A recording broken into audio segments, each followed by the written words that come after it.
Alors on l'a vu dans ce portrait, Idriss Déby était euh, président, était un homme politique, mais il était aussi militaire. On annonce aujourd'hui qu'il est mort sur le front.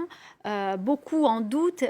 Qu'en pensez-vous? Est-ce que cette thèse est possible, sachant qu'il allait souvent sur le front, Idriss Déby? Il allait certes sur le front jusqu'à maintenant, mais au fil des heures, on se rend compte que ça ne s'est pas passé vraiment sur le front. C'est dommage parce que ça donne une très belle image de ce guerrier, de celui qui adorait être sur le champ de bataille, de celui qui accompagnait ses troupes sur le champ de bataille.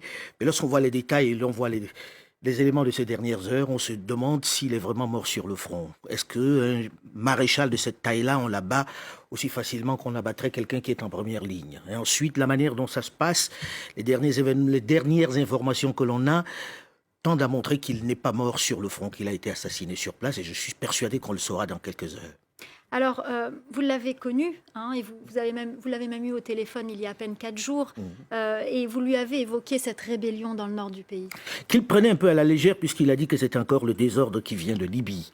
Pour lui, c'était quelque chose qu'il devait régler assez rapidement.